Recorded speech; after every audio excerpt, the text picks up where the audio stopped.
In the next hour or so, I'll talk you through what meditation is about, how to practice it, how it can help you. We'll also look at whether meditation is appropriate for you, and finally, we'll get to practice it. So before I start, it'd be interesting to see what you already know about meditation. So feel free to type in the chat or to annotate this slide. I'm curious to know what you've heard about meditation. Whether you've tried it already, and if you did, how did it go? Maybe you have some idea about how meditation could help you. Maybe it was recommended to you by a friend, a family member, or a health professional. You can also tell me what you're hoping to get from this webinar. I'd love to know all about these things, all about this. So, oh, I see there's something. Okay, yes. Right, let's move on. So what meditation is? Maybe you're like me and initially you were reluctant to try meditation. My idea of meditation, based on the way it is presented on TV and films, etc., was not very positive. But meditation, especially mindfulness, is often associated with coaching, with counseling, and a variety of other serious disciplines. So I thought, if science is interested in meditation, so should I. And I don't regret it, because I have felt the positive effects of its regular practice. So what is really meditation? It could be called a relaxing practice that helps you let go of stress and refocus your mind. Its main goal is to quieten the mind, to still the mind, so to have a more quiet mind. It's often described as a state of deep peace, which is attained when the mind is silent or focused on one simple thing and is in the present moment. So this is quite important. The fact that it is in the present moment, your mind stays in the present moment, and it is rather silent. What it isn't. So meditation is the practice of first stilling the body, then stilling the mind, and staying in the present moment. Meditation isn't about doing nothing, sitting doing nothing. It's not sleeping, sitting up, or having a little rest. It's not about thinking of nice things. And it's not a breathing exercise, although breathing can be a big part of it. It's not about sitting and thinking for a while, or an escape from reality. And it's not concerned with thinking of nice images, or concentrating a lot, or even listening to music. So basically, we're not doing much while we meditate, but this is that what we're doing has an impact on our mind. So how does it work? Well, there's a lot of research about meditation, and here are some benefits of meditation backed up by science. So this is a poster from the Huffington Post, and you can see this lady, she's got 3 big bubbles on top of her: mind, body, and spirit. I'm going to give you a minute to read these benefits of meditation. And maybe you can tell me in the chat which ones caught your attention. You can also annotate this slide if you wish. So Are there any benefits that surprised you? Maybe some of them appeal to you more.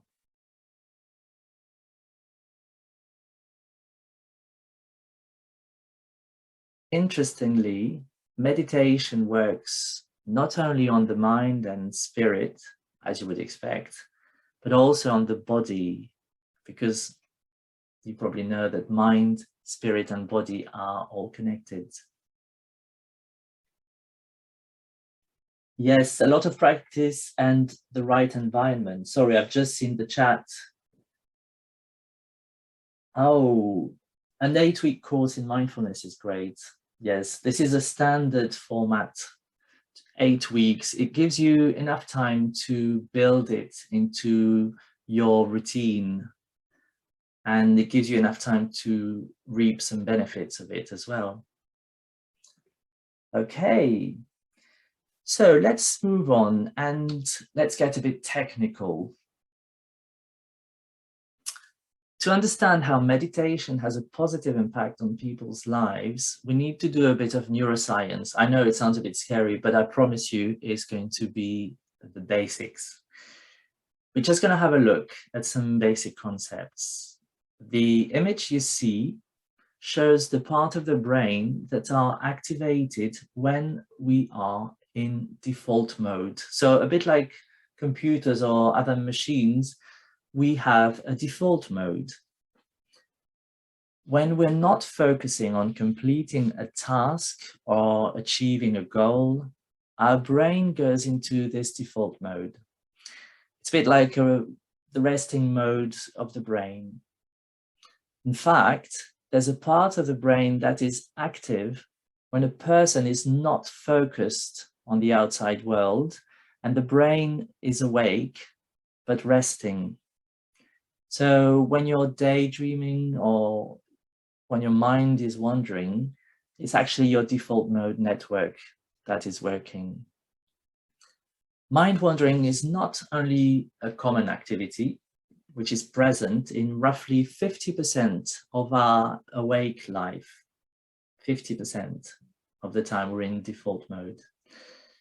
It is also associated with lower levels of happiness. So that's a bit sad because our default mode is also associated with unhappiness to some extent. There's a reason for this. I'm going to talk about it. So the default mode network, that's what it's called. It can also be active when someone is thinking about others, thinking about themselves, remembering the past, and planning for the future.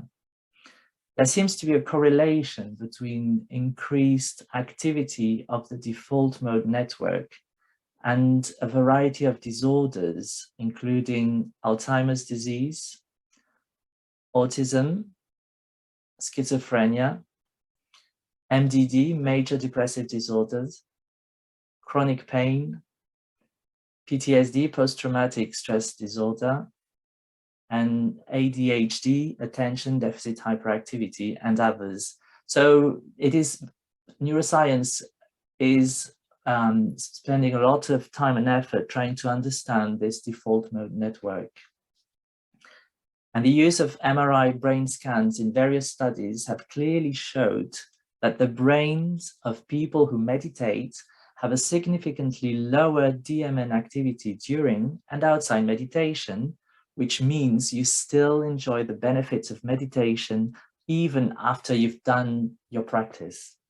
This could explain why the practice of meditation is effective against depression, stress, chronic pain, including conditions such as fibromyalgia. The DMN is responsible for automatic thoughts. And a lot of our automatic thoughts are negative. We call them ANTs, automatic negative thoughts.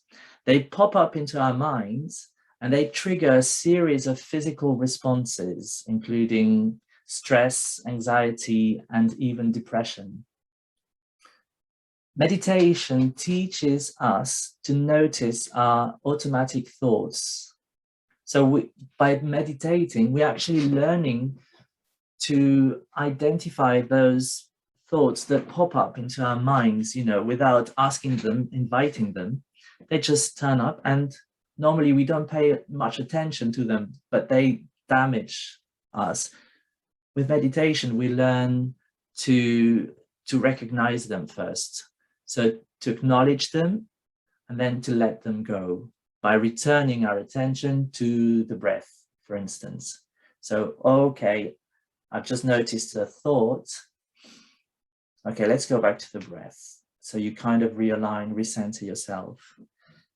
And this stops the vicious circle of automatic negative thoughts that trigger physical responses, like you've got butterflies in your stomach, you feel a pain in the chest, you've got a headache, tension in the shoulders or the neck, and then you realize, oh my God, I'm tensed. And then you start to have more automatic negative thoughts, which create even more physical response. And that leads you to sometimes even panic attacks. So it's really worth paying attention to what we are thinking, what pops up into our mind, really.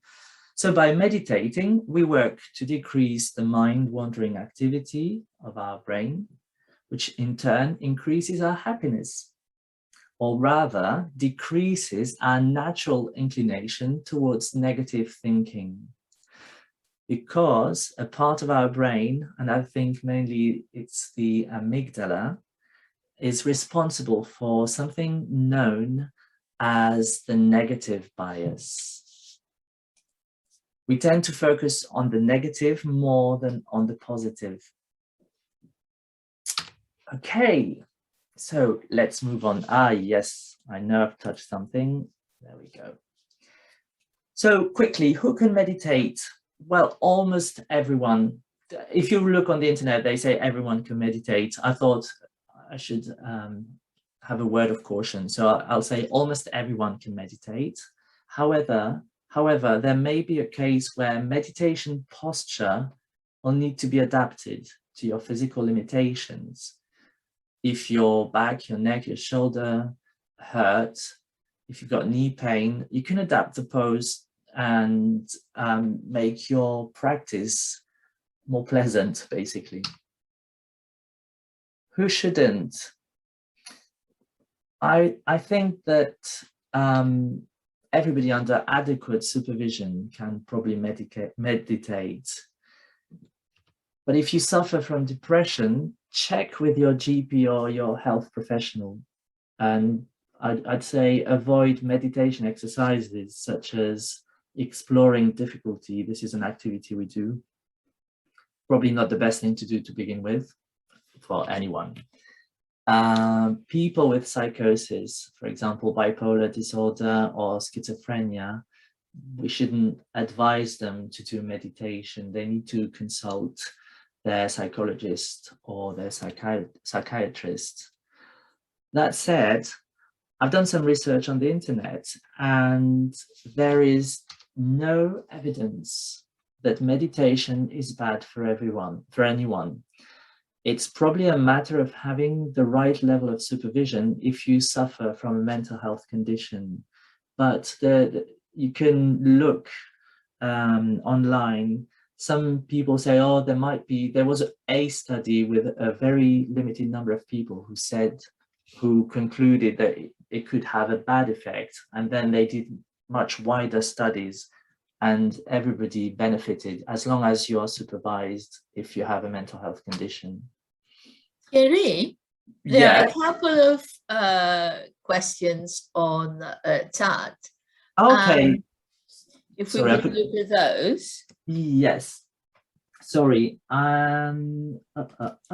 Isabel says, but we can be very aware of our negative thoughts without meditation. Not sure about the link between them. Absolutely. Yes.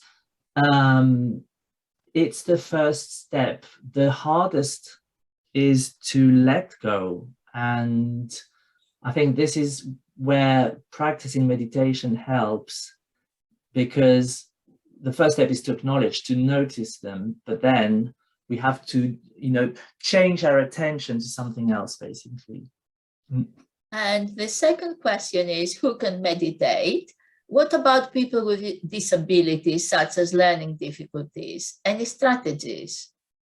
That's actually very, very good. I'm sure there are people who are specialized in this.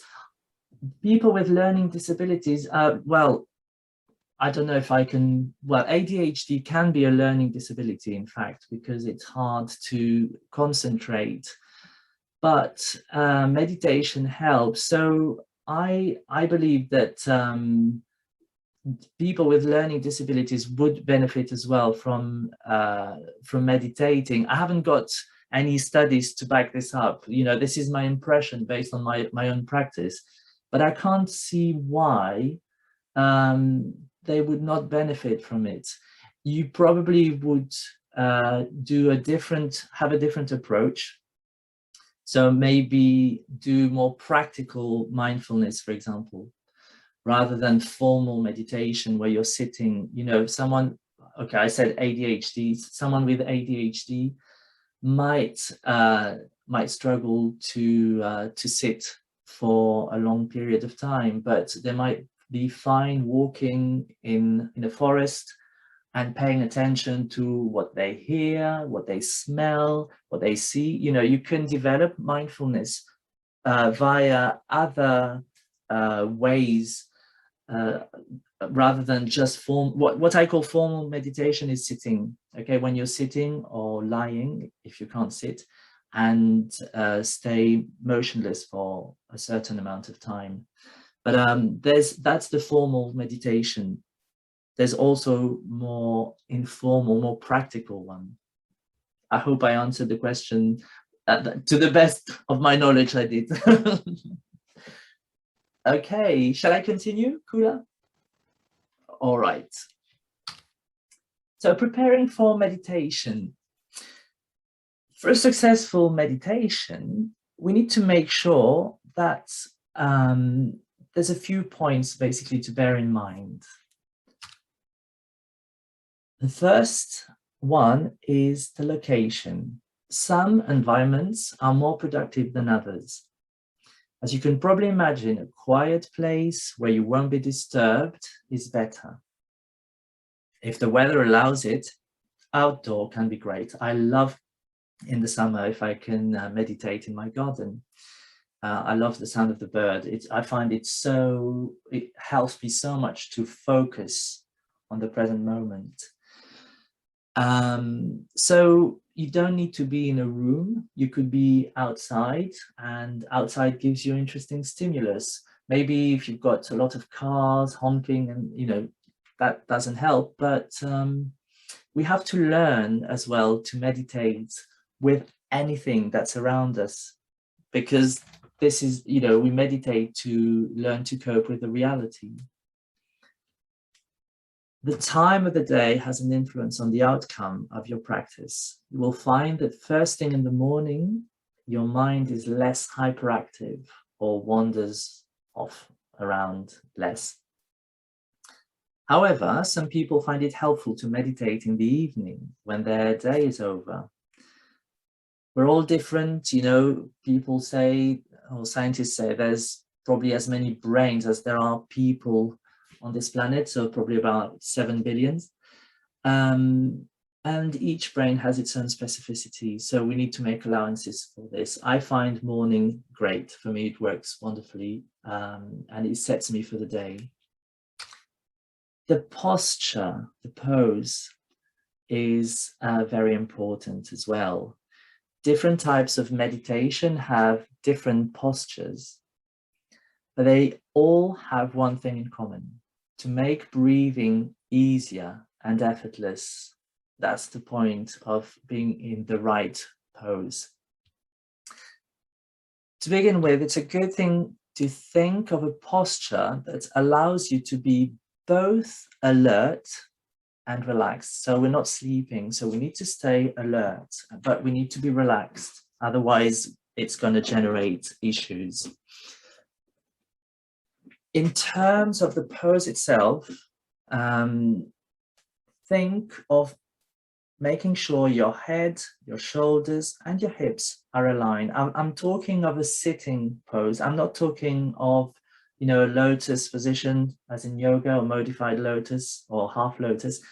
I think this is more advanced. When we start the meditation, we probably want to start in a position where we are comfortable and we can keep it for quite a long time. So feet on the ground, under the knees, comfortable, and your spine is aligned, but remember the spine has curves, so you need to keep the curves. You don't want to lean forward, because if you lean forward, you're going to fall asleep. So no slouching. And you don't want to stiffen your back either, because if you stiffen your back, then you're going to create problems.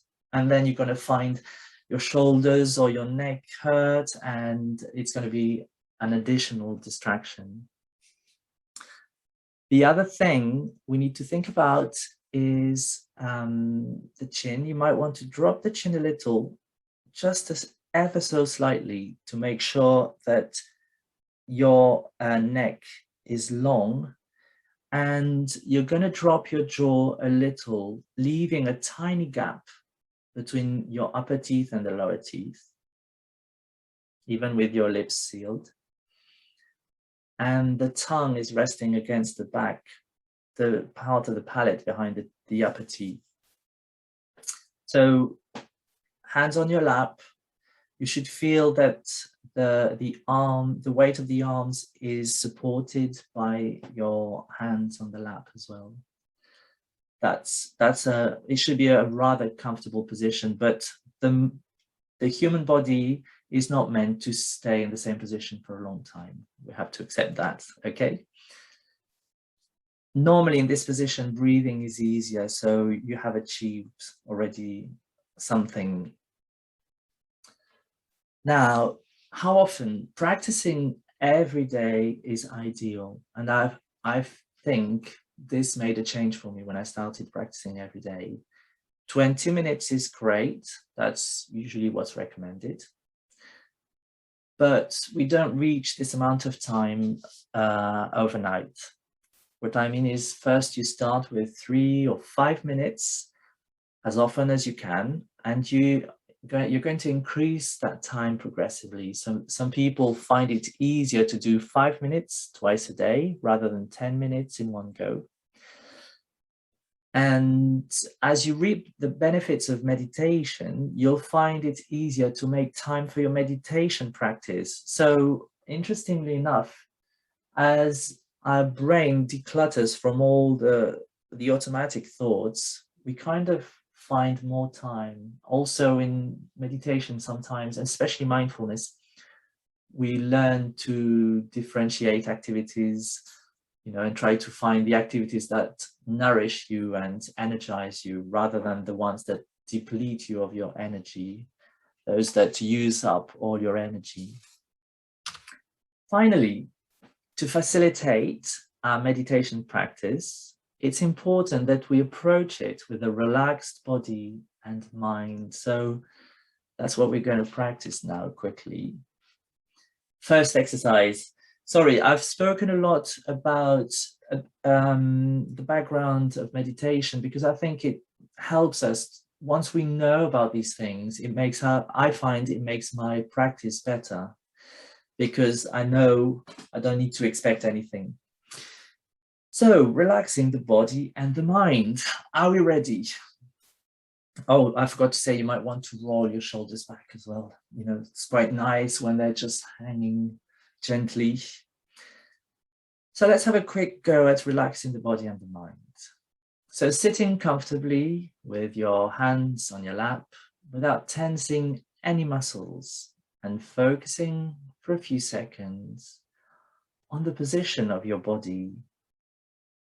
Remember the key points about the head, the shoulders, and the hips being aligned. Breathing should be effortless.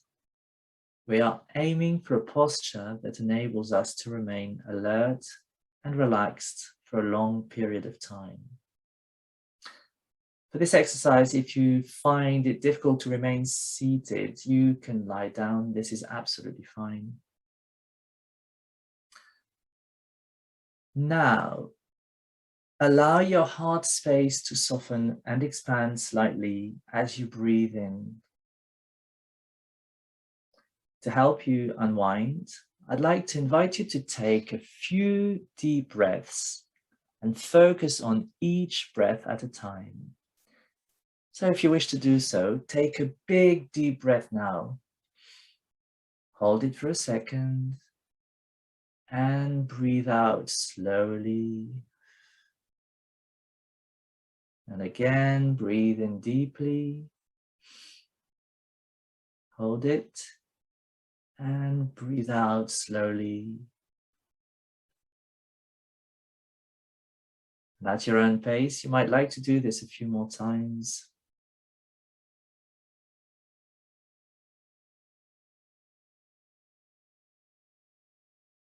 Noticing how relaxed you're beginning to feel.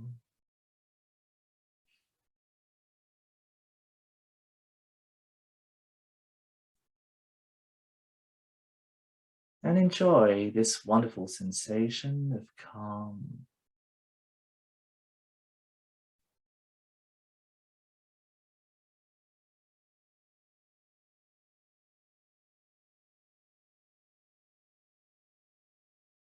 And let's spend another minute in this pose, focusing on enjoying this relaxing, peaceful state.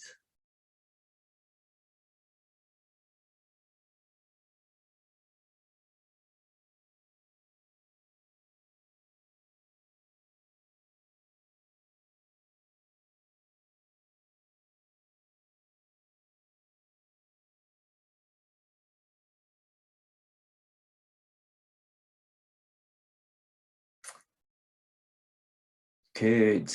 So this was a quick relaxation exercise, okay? You can find longer ones on YouTube or on the internet, and I'm intending to record a few and I'll upload them into GCM's members area as well.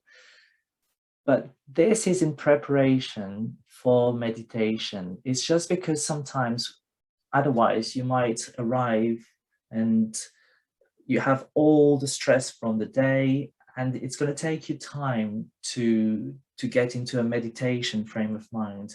So maybe by being a bit more proactive and intending to relax the body and the mind, this is not meditation. You just want to break the state you're in, change the state, and then you'll be in a better frame of mind to meditate. So, wearing face masks for long periods of time at the moment tends to cause shallow breathing, which can cause anxiety disorders, asthma, hyperventilation, and other issues. So now we're going to do our first proper meditation exercise, which is about mindful breathing. Breathing is probably the one thing in common with almost every type of meditation, because they use it as a tool to focus the mind. So for this exercise, you might want to close your eyes. And remember that in meditation, we're not trying to achieve anything. We're not trying to become anything. Simply to become aware of things as they are. So I invite you to spend about 3 minutes focusing our attention on the breath. Let's breathe in naturally this time, unlike the previous exercise. And just bring a very gentle attention to the breath. You might find it helpful to bring the attention to the tip of the nose, where the air is entering the body. Or you might find it helpful to bring the attention to the abdomen, where the breath allows it to expand as you breathe in and contract as you breathe out.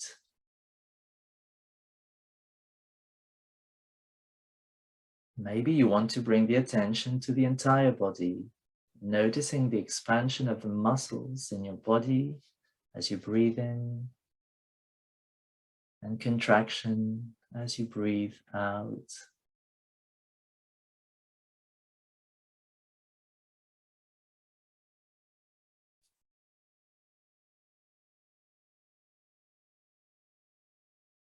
Become aware of the in-breath, the out-breath, and any space in between.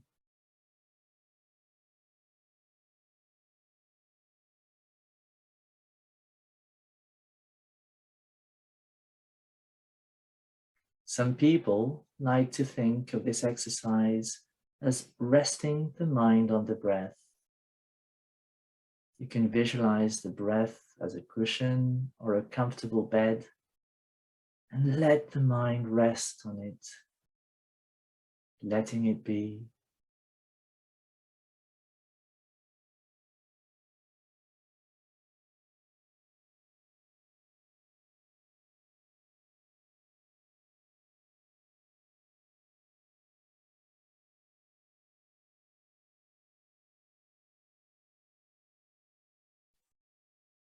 If at any time you feel distracted by a sensation in the body, a thought or a sound, just acknowledge it, experience it, and very gently let it go. And you can do so by bringing the attention very gently back to the breathing.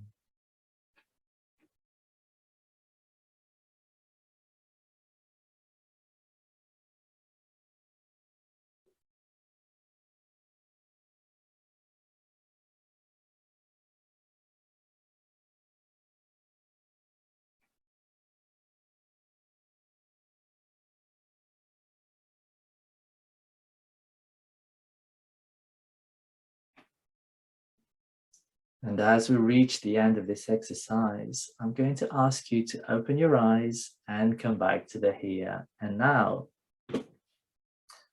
So that was a mindful breathing exercise. We did it for about 3 minutes, but you could do it for 20 minutes. And every time you have a thought, notice the thought, acknowledge it, and bring the attention back to the breathing, the breath. Because this is always there. As long as you live, you will be breathing. Okay, you might want to, think about this experience. And you can ask yourselves, how did that feel to you? What worked well?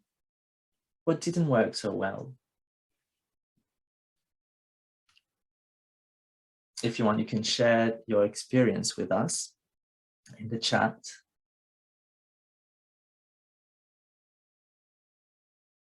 And maybe you can think about, how can I improve my experience of mindful breathing next time? Was the pose, the way I'm sitting, was it okay? Was it helpful? Is the room not too hot, not too cold? Did I need the window open to get some fresh air if I'm tired, for example? Just have a few thoughts. Okay.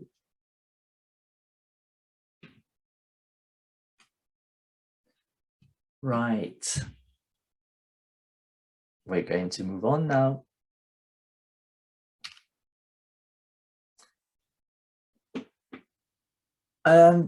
When we start meditating, we encounter a few issues, and good news is everybody encounters a few problems. Okay, it's part of the journey. We can't avoid it. So, as you may imagine, sitting in the same pose for 20 minutes or more can lead to feelings or sensations of discomfort in the body, because our body is not really meant to sit completely still for long periods of time. If you find that part of your body's ache, be the back, the shoulders, the neck, or the knees, just notice and acknowledge this, and then adjust your pose slightly. So it's okay to move a little. It's also important that you take enough time finding the best posture or pose, before starting the meditation. At the beginning, we spend a bit of time trying to see, okay, last time it was not that good. Where are my sitting bones, for example? Where are my sitting bones? Am I on my sitting bones? Am I comfortable? And then do your a few deep breaths to relax, and then you can start your proper meditation. We can practice mindfulness of physical sensations. In this case, we observe the sensation for what it is, without the mental commentary or judgment that makes it appear worse. So by observing instead of reacting to discomfort, we develop better control over our automatic thoughts. So you can notice, okay, what's happening in the body? What is actually this pain?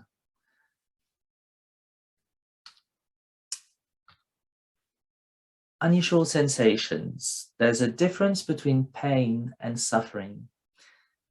Pain is a physical feeling that informs us that something is wrong in the body. On the other hand, suffering comes from the mental commentary that we create about a specific pain. It comes from various forms. It could be struggle, worry, indignation, regret, complaining, denial, self-pity, you name it. And all this worry we get sometimes, about, oh my God, what's this pain now? Am I going to die? That's the suffering, and it makes the pain worse. And science seems to tell us that to let go of suffering, we must first allow and accept the pain. I know, don't tell me, I know it's easier said than done, but we cannot avoid the pain. That's what they say. Pain is unavoidable, suffering can be. During meditation, we may experience pain, but also tingling, itching, restlessness, and muscle tension. That's part of the experience. And when that happens, just notice the sensation, inspect it. What's happening exactly? Observe the sensation for what it is. It's just a sensation, and just let go of the emotional chatter in your mind. Because you may think, oh my God, what's wrong with me now? This is excruciating. Oh, should I call my GP, etc.? It might be a part. Remember that the simplest thing to do is just to adjust the pose. Also, having these sensations does not mean that you are doing the meditation wrong, because not every session is the same. As meditation is a relaxing activity, you may find that the fatigue you've been fighting for some time comes to the surface. So allow it to be without judging it. It's just a part of your meditation journey. And meditation is an energizing activity. As you become better at quietening the mind chatter that uses a lot of energy, you will find that you feel less and less tired. If you don't want to nod off during meditation practice, you can keep your eyes open. This is absolutely fine. And make sure you don't drop your chin too much, because this is the position to sleep. And you might want to open the window. Impatience, agitation, or anger, that happens when it's part of the learning journey. Usually that's because we are expecting something to happen. So we're expecting what should happen instead of having just an intention. For example, oh my God, I should quieten my mind. That's an expectation, and that will generate issues. Just notice the thoughts and let them go. That's the intention. And the best thing to do when you notice a thought or when you feel impatient, agitated, or angry, just return to the breath every time you notice that your mind is wandering off. I read somewhere that it's a bit like going to the gym. You have to do a lot of repetitions to get somewhere, with your muscles. Well, it's the same with the mind. We need to keep training the mind to come back to the thoughts, to the breath, and eventually there are fewer thoughts and you don't need to come back as often, but it's coming back to the breath, or noticing the thoughts is part of the process. Overthinking, sometimes we try to analyze everything that's going on around us. In meditation, we avoid this by keeping the practice simple. So focusing on the breath, noticing your thoughts, letting them go, focusing on the sounds around us, all these things keep you in the present moment. Whoops. Right, I'm running out of time. So we are going to do a last activity, and then you will have hopefully a good idea of what meditation is and whether you want to commit to it. So probably as you start your practice of meditation, you will listen to audio recordings of guided meditation or visualization. And that's a great way to get the mind and body to become more relaxed. However, while you listen to the guided meditations, the mind is actively working to build images and focus on thoughts and feelings. So they are useful, but ultimately you will aim to practice meditation without any support, audio support. But if you practice guided meditation on a regular basis for a few weeks, you will definitely see the benefits. As a matter of fact, the mind is open to suggestion. As a voice is suggesting positive changes, over time, they will have a positive effect. But as you become confident in your practice of meditation, you will find that your need for guided meditation recordings decreases. However, no matter how proficient you are at meditation, I believe that it's still useful to listen to some guided meditations every now and then, because it kind of expands our repertoire of exercises. Oh, yes. So here we go. This is the last exercise, and this exercise aims to help us separate from our thoughts, to let them come and go instead of getting caught up in them or allowing them to dictate what we do.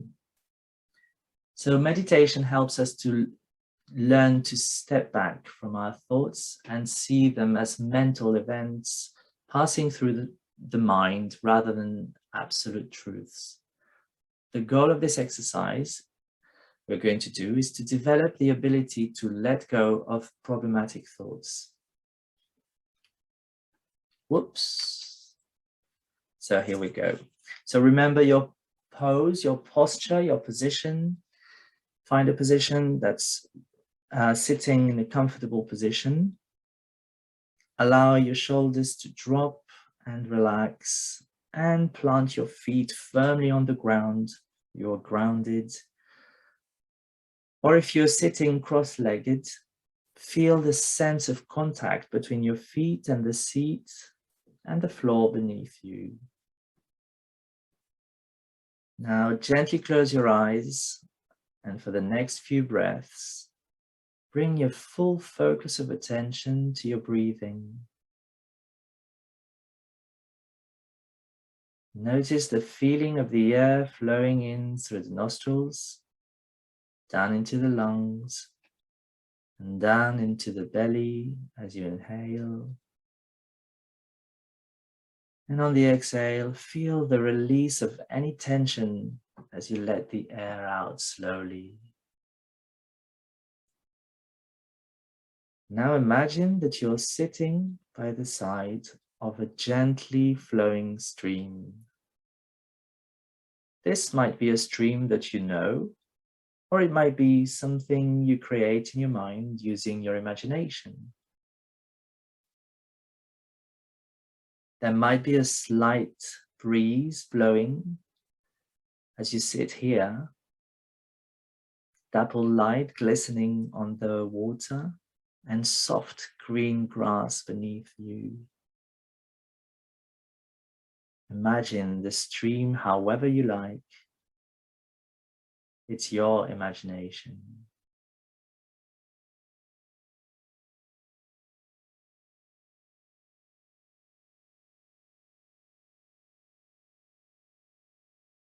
Now imagine that there are leaves floating on the surface of the stream, and these leaves are gently flowing past you down the stream.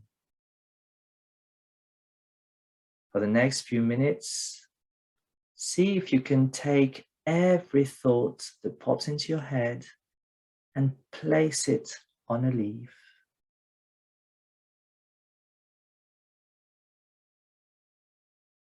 Now your thoughts may show up in your mind in the form of words or pictures or something else. However a thought arises, simply place it on a leaf and let it float by. Do this regardless of whether the thoughts are positive and enjoyable or negative and challenging. Simply place each thought on a leaf and let it float down the stream.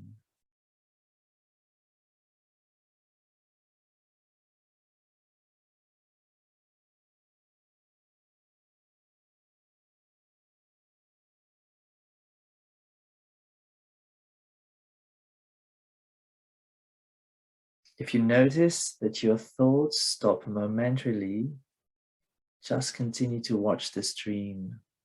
Sooner or later, your thoughts will start up again.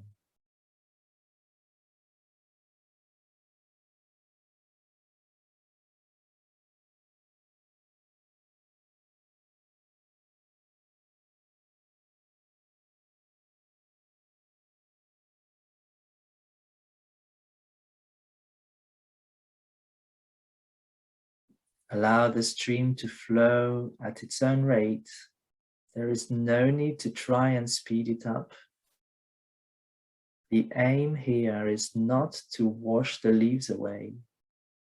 The aim is to allow them to come and go in their own time, to just sit and watch.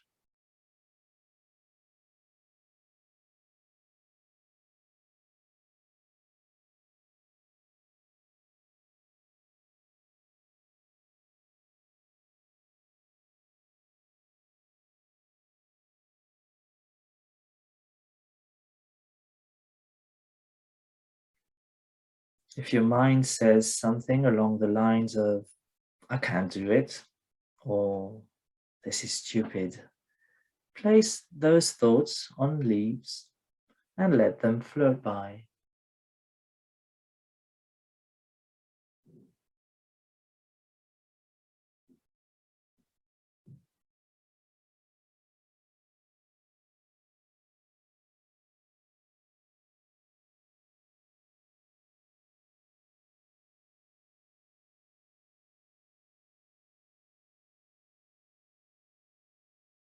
If a leaf gets stuck, let it hang around.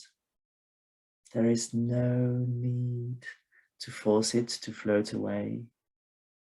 Simply sit and watch as sooner or later another leaf will come along and give it the nudge it needs.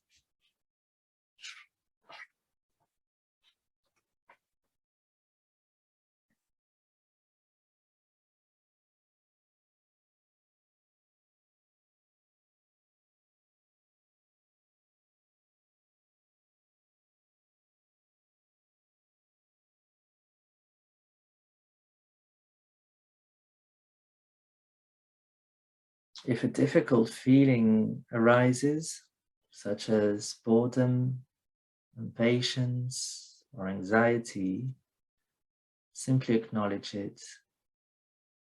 Say to yourself, here's a feeling of boredom. Here is a feeling of impatience. Here is a feeling of anxiety. And place those words on a leaf.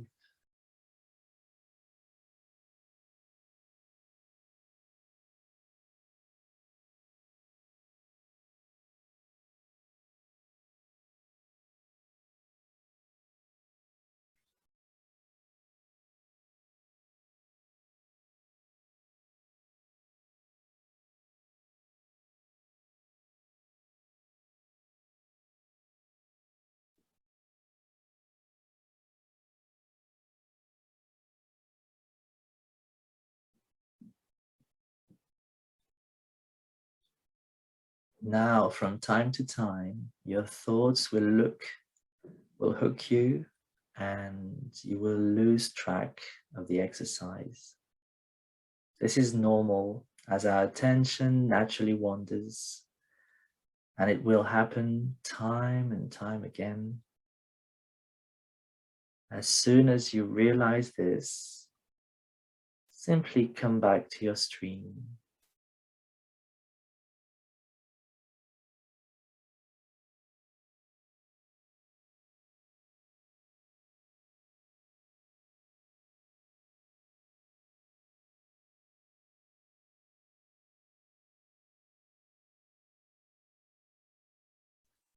Continuing to place each thought that pops into your mind on a leaf and watching it slip by.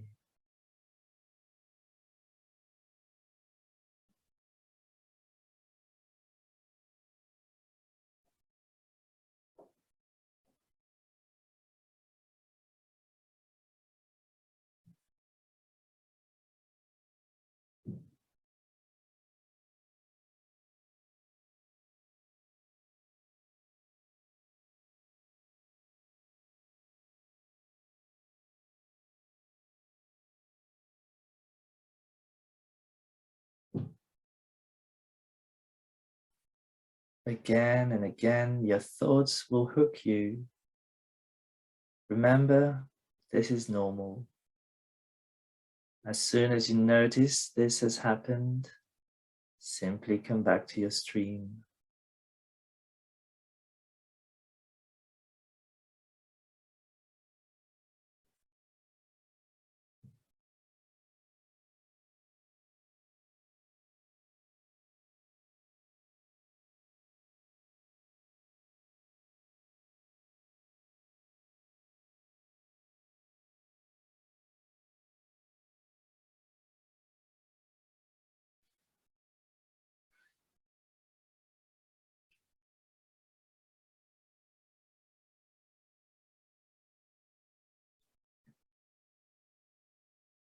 As the exercise comes to an end, begin to let go of your imagined stream and bring your attention back to where you are. Notice what you can hear.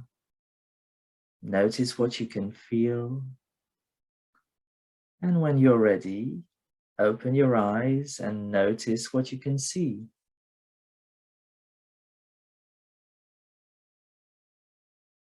You might like to take another few seconds to sit quietly, and let's try to carry on with our day, holding on to this sense of presence and spaciousness from thinking.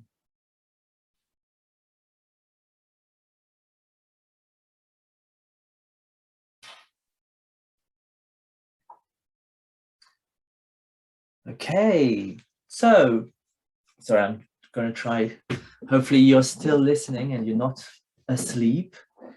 So this is a standard exercise, leaves on the stream it's called. What you can do to improve your practice afterwards, you can think about, what did you notice? Ask yourself, what did you notice? how did you visualize your thoughts? Did you have words, images, sounds, or something else? I personally find it challenging to see images in visualization exercises. So I have to go around with other things. Did your mind get hooked by thoughts? So I've just noticed, did your mind get hooked by thoughts? If so, were you able to unhook yourself and come back to the stream?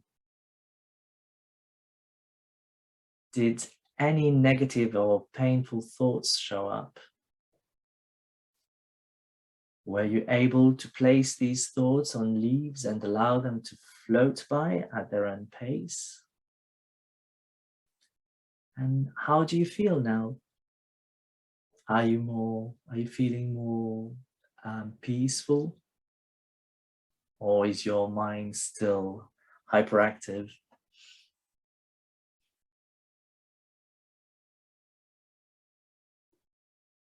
Okay, so just one quote before we finish.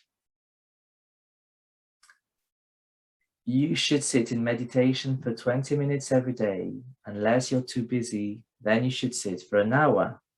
That's an old Zen adage.